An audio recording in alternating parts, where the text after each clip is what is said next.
البدع والأهواء، أهل البدع العقائدية وأهل البدع السياسية. أنا أقول بيننا وبينكم السلف، بيننا وبينكم الكتب، كان فيقول البدع بيننا وبينكم. الحمد لله رب العالمين، والصلاة والسلام على رسوله الأمين وعلى آله وأصحابه ومن تبعهم بإحسان إلى يوم الدين. Amma ba'd. Kemarin kita telah mengambil tentang syurut la ilaha illallah. Yang pertama yaitu apa? Zakaria.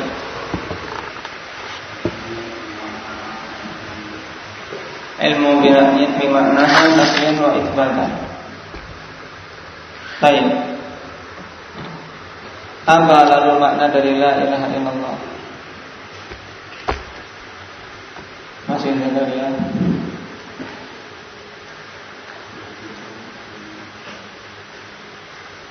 Makna dari la ilaha illallah, la ma'budu bihaqqin illallah. Rukun dari la ilaha illallah, Umar, ada berapa? Rukun dari la ilaha illallah apa itu? Nafi dan isbat. Nafi pada kata apa? Ahmad. La ilaha illallah pada illallah. Baik. Kemudian i'rab dari la ilaha illallah. Rahman.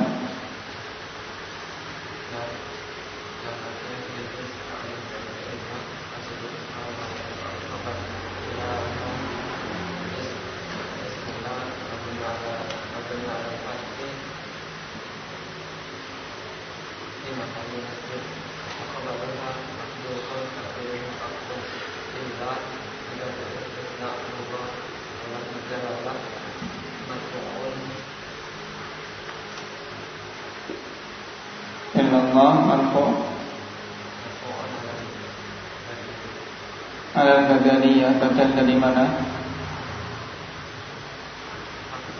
Badal dari haqqun. Baik.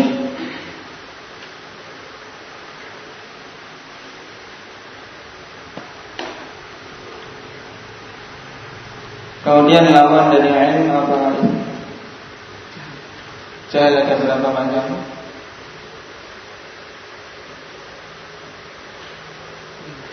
Dua, yaitu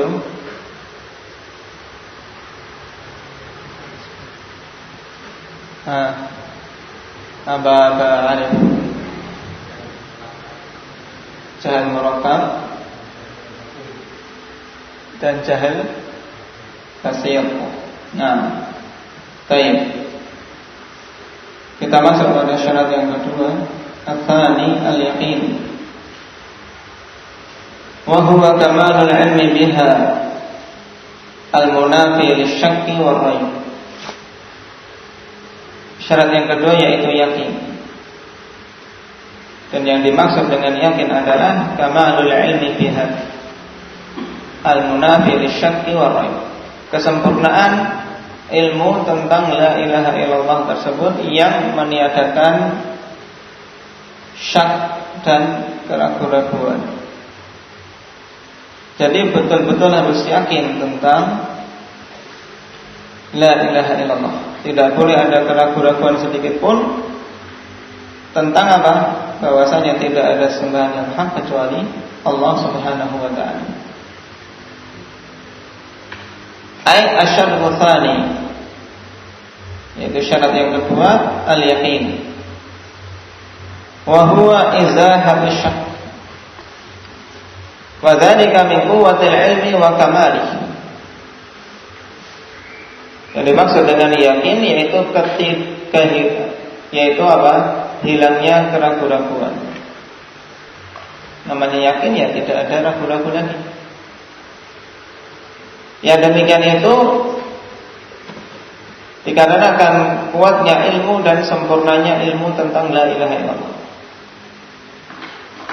Fala budda an yakuna qailuha mustayqinan bi madruri hadhihi al-kalimati yaqinan jazima la taraddada fihi wa la tawaqquf, la taraddada fihi wa la tawaqqufa. Maka mesti orang yang mengatakan la ilaha illallah itu ya harus yakin dengan madlul dari kalimat tadi, yaitu yang ditunjukkan oleh kalimat tersebut, yaitu oleh kalimat la ilaha illallah. Apa yang ditunjukkan oleh kalimat la ilaha illallah ini, apa Mujahid? Nah, bahwasanya tidak ada sembahan yang hak kecuali Allah. Harus betul-betul yakin, yakinan jaziman, keyakinan yang pasti, yang betul-betul kokoh. La taraddud fihi wa la tawaqquf, tidak ada ya keraguan-raguan padanya sama sekali, tidak pula ada apa? Tawakkuf. Tidak tawakuf, tapi sudah memilih dengan pasti. Fa innal imana la yuhni fihi illa ilmul yaqini la ilmul dhann. Karena sungguhnya iman tidaklah bermanfaat padanya kecuali apa? Kecuali ilmu yang yakin, bukan ilmu dhann saja. Tapi iman itu harus yakin, tidak boleh cuma sekedar sangkaan. Fa kaifa idza dakhalahu syakku wal iyadu billah? Bagaimana apalagi apa kalau masuk di dalamnya keraguan-raguan? Tentunya ini tidak akan bisa dikatakan iman, wal iyadu billah. Fal yaqinu syartun, maka yakin itu adalah syarat.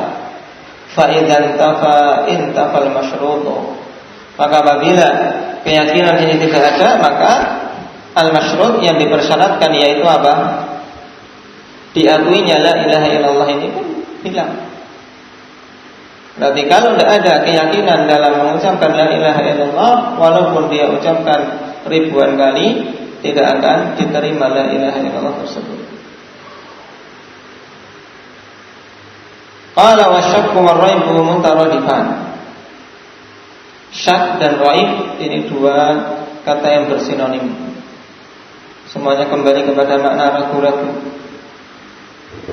Wasyakku fi ilmi al-usul tajwizu amrayni la maziyata li ahadihima 'ala al-akhar. Dan syak dalam ilmu usul yaitu tajwizu amrayn, ya pembolehan dua perkara, la maziyata li ahadihima 'ala al-akhar, yang tidak ada maziyah, ya tidak ada keunggulan salah satu dari keduanya atas yang lain. Jadi namanya syak tidak bisa memilih.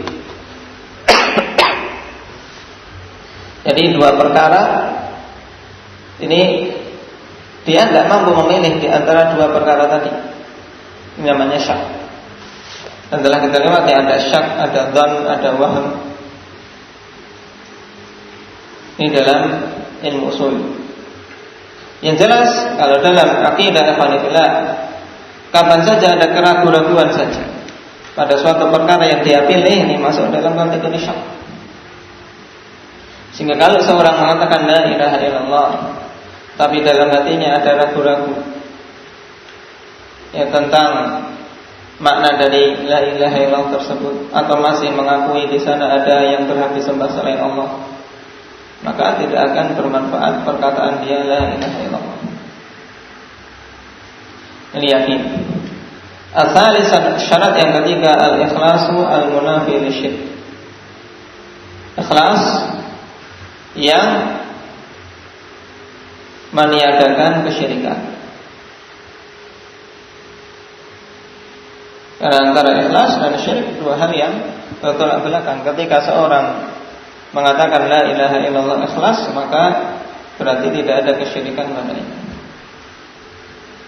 Ay asyartu tsalits, syarat yang ketiga al-ikhlas. Wa huwa lughatan at-tasfiyah. Ikhlas secara bahasa adalah tasfiyah, pemurnian. Wa syar'an, dan secara syariat, mahabbatullah wa iradatu wajhihi wa tasfiyatul ibadati kulliha lahu wahdahu minasyirki kulli. Dan secara bahasa adalah mahabbatullah wa iradatu wajhihi, mencintai Allah dan menginginkan wajahnya, wa tasfiyatul ibadati kulliha lahu wahdahu minasyirki kulli, dan memurnikan peribadatan secara keseluruhan untuk Allah Subhanahu wa taala dari kesyirikan secara keseluruhan. Jadi ikhlas yaitu seorang mencintai dan menginginkan pada amalan ibadah dia semata-mata pahala dari Allah Subhanahu wa taala, dan memurnikan ibadah dia secara keseluruhan dari kesyirikan. Dia serahkan murni untuk Allah Subhanahu wa taala. Li'annahu huwal mustahiqqu laha duna man siwa. Karena sungguhnya Allah lah zat yang berhak untuk mendapatkan peribadatan, bukan selainnya. Ini makna ikhlas. Jadi secara bahasa apa tadi maknanya Ahmad?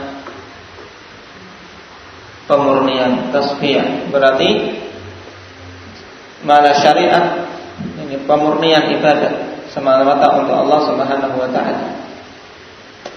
Dimurnikan dari kotoran-kotoran yang berupa kesyirikan. Ini makna secara mudahnya. Fala tanfa'u hadhihi al-kalimati biduni al-ikhlas al-munafi lisyirki al-mutaqaddimi ta'rif. Maka tidaklah bermanfaat kalimat ini, yaitu kalimat la ilaha illallah, tanpa ada keikhlasan yang meniadakan kesyirikan yang telah lewat pengertiannya. Wa annahu huwa musawatu ghairillahi billahi fima huwa min khasaisillah.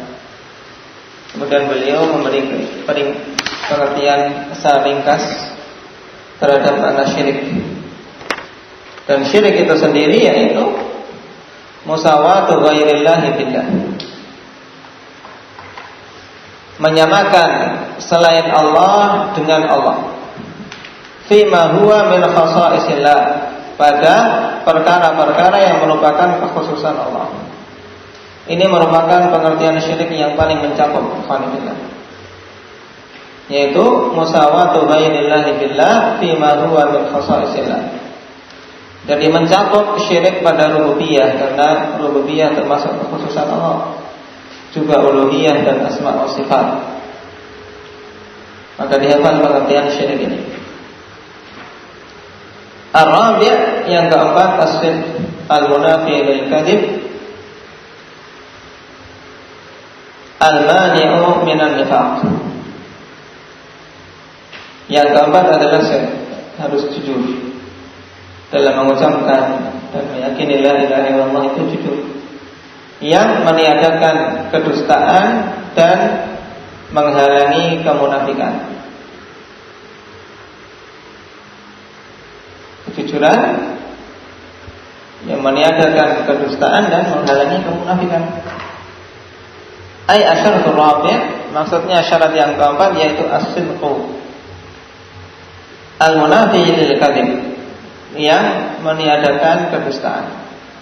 Fala budda an yaqulaha sidqan min qalbi, mesti harus dia mengucapkan la ilaha illallah tersebut jujur dari lubuk hatinya. Yuwaqi'u qalbuhu lisanah, harus cocok, selaras hati dan lisannya. Jadi hatinya mencocoki lisannya. Lisannya mengucapkan la ilaha illallah, hatinya pun harus mencocoki bahwasanya memang tidak ada yang hak untuk disembah kecuali Allah. Amma idza qalaha bilisanihi fil zahiri wa huwa kadhibun fil batin fa hadza munafiq.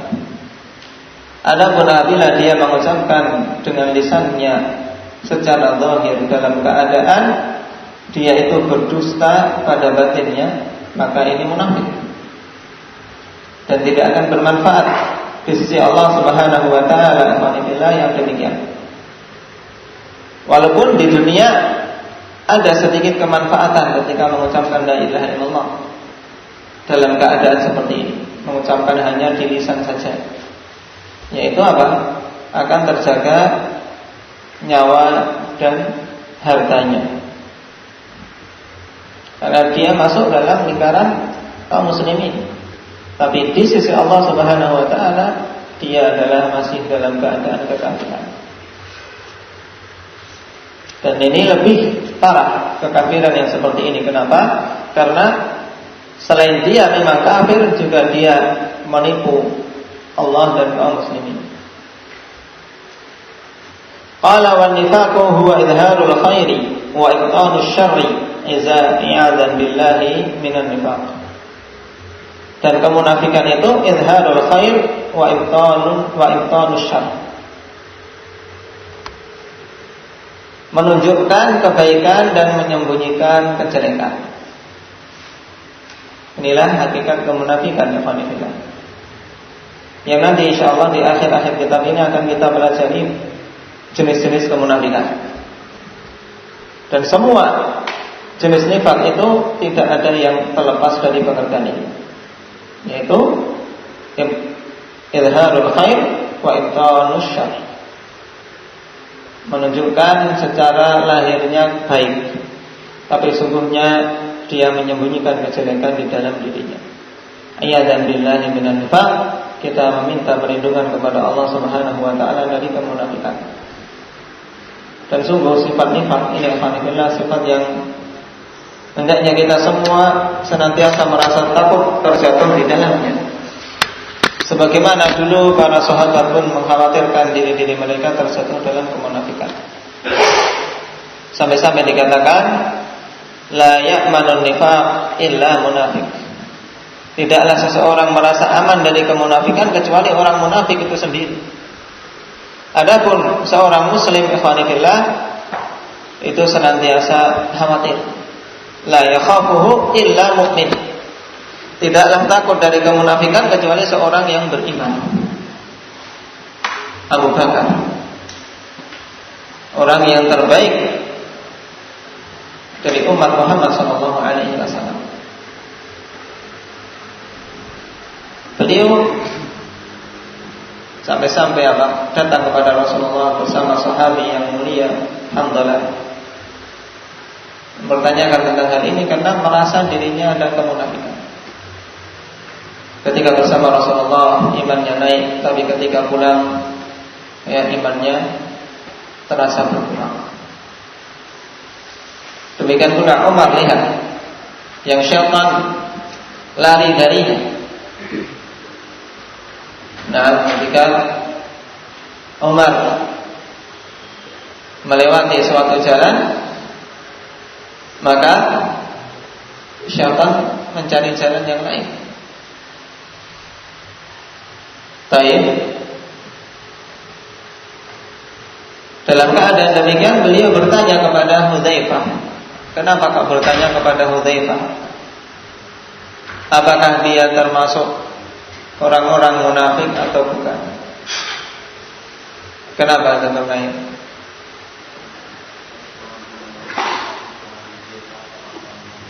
Nah, karena Rasulullah SAW telah beritahu kepada Hudzaifah nama-nama orang per orang dari para munafikin.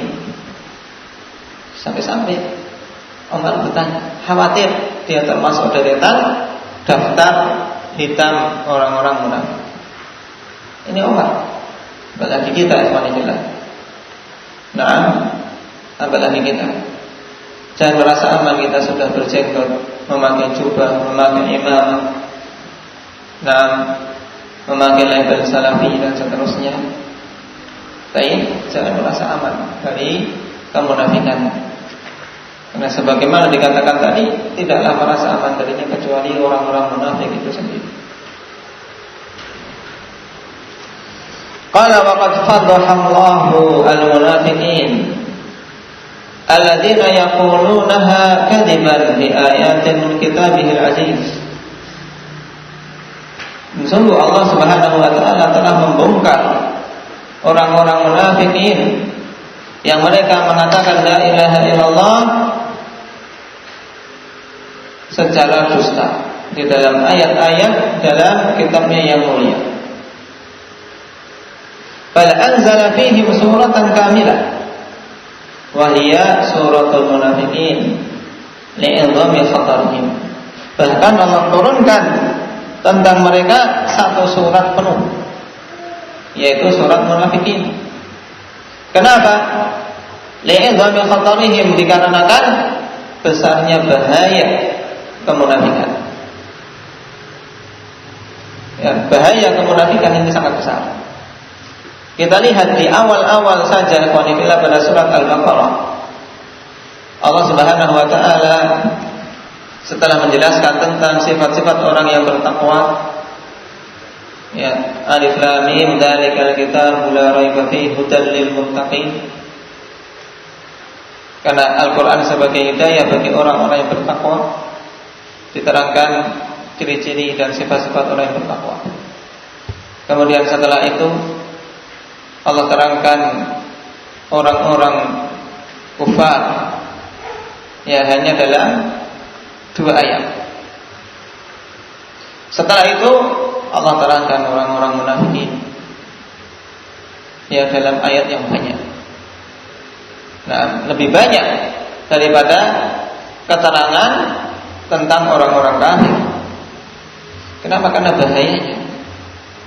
Nah, li'idhami khatarihim. Wa kadza mu'dhamu suratit taubah fihim. Demikian pula mayoritas, ya, pada surat Taubah berbicara tentang orang-orang munafikin. Wa tusamma al-Fatihah, dan dinamakan surat ini dengan Al-Fatihah. Baik, surat yang membongkar kedok orang-orang munafikin. Penamaan lain surat At-Taubah apa? Alif Al-Fatihah.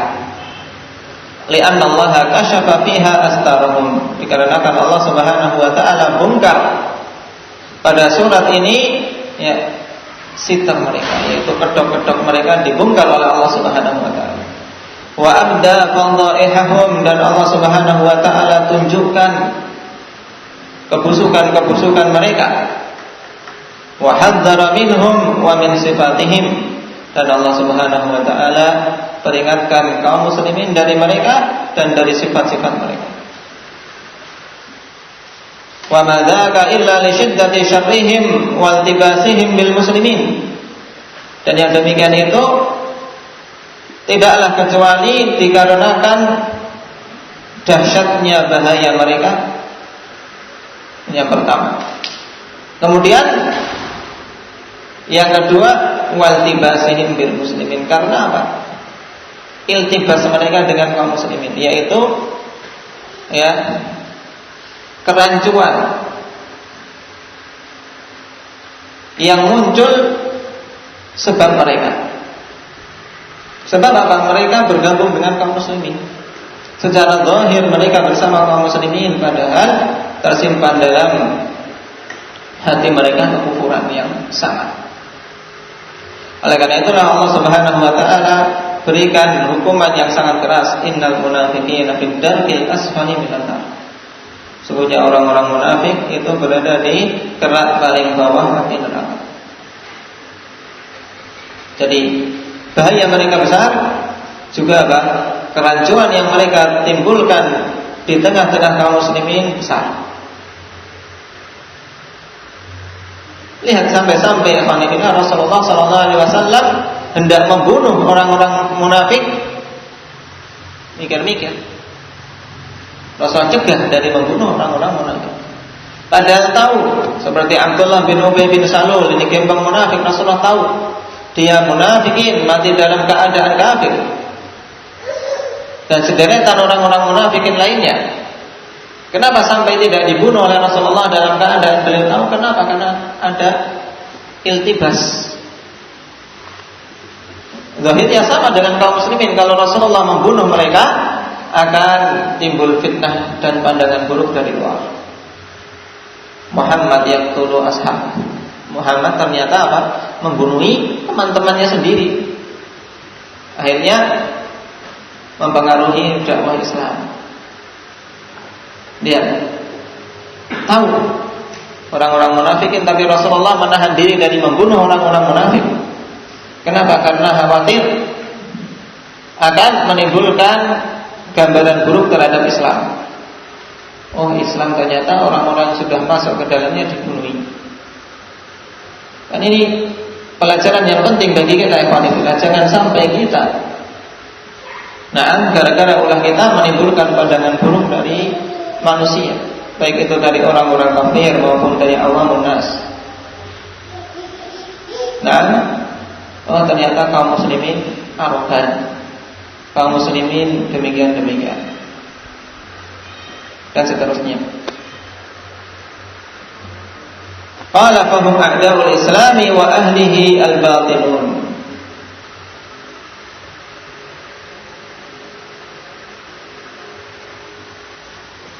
Dan mereka itu adalah musuh-musuh Islam dan penganut Islam.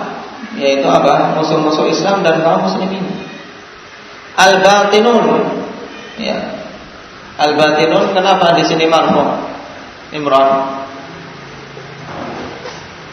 Fahum a'da'ul islami wa ahlihi al-batinun.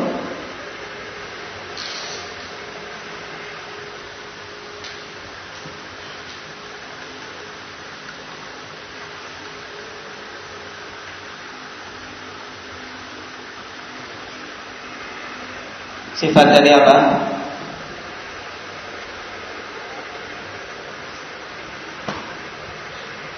Dari ada. Ya, mereka itu adalah musuh-musuh Islam dan kaum muslimin yang tersembunyi. Ini musuh dalam selimut.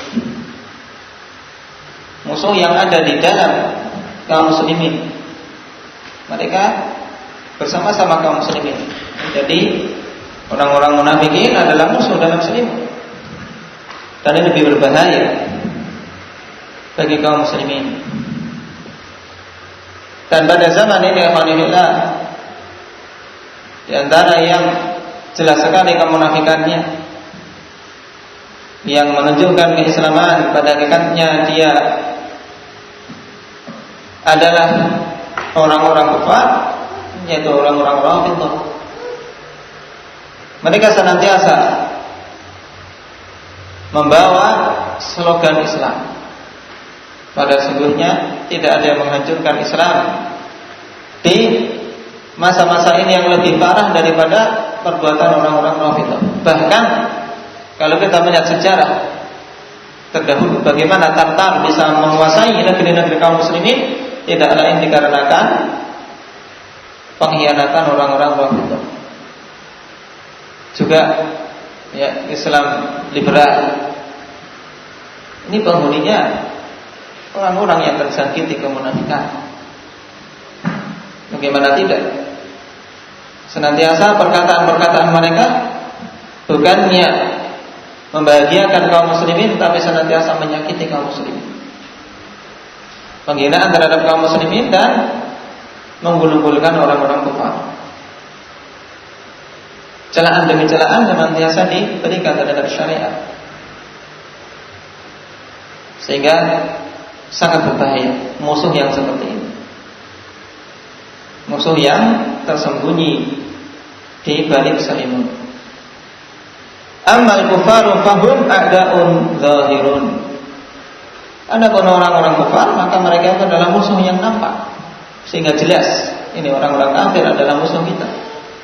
Dalam keadaan demikian pada zaman ini pun alhamdulillah semakin disamarkan dengan alasan apa? Dengan alasan hidup berdampingan secara damai.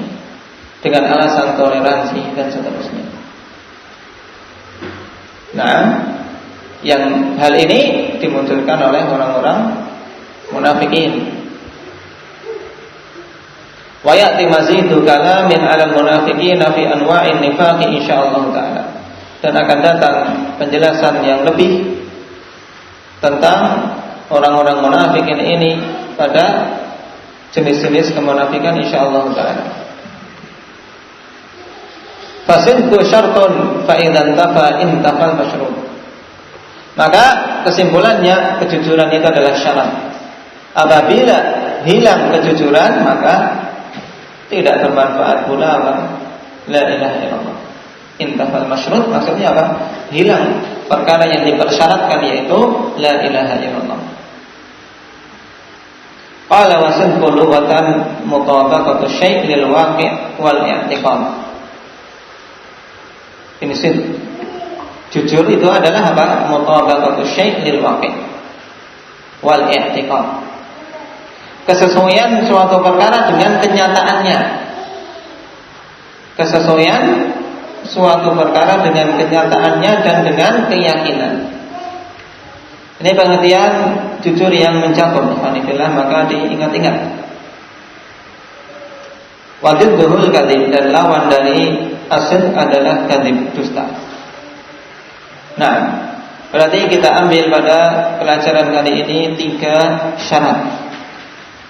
Dan poin terpenting dari bab ini adalah pahami syarat-syarat tersebut dan maknanya ikhwanillah, kemudian lawannya. Adapun mengenai pendalilan insyaallah pada bab berikutnya tersendiri. Nah, dan ini termasuk metode yang bagus untuk apa? Untuk memungkinkan, karena tujuannya harus itqan. Tujuannya agar itqan, mungkin. Karena syarat la ilaha illallah ini sangat penting. Jangan sampai kita keluar dari kitab ini ditanya syarat la ilaha illallah masih gelagapan. Jadi syarat la ilaha illallah ini harus betul-betul mungkin, yang kecil, yang sedang maupun yang tua. Hendaknya syarat ini betul-betul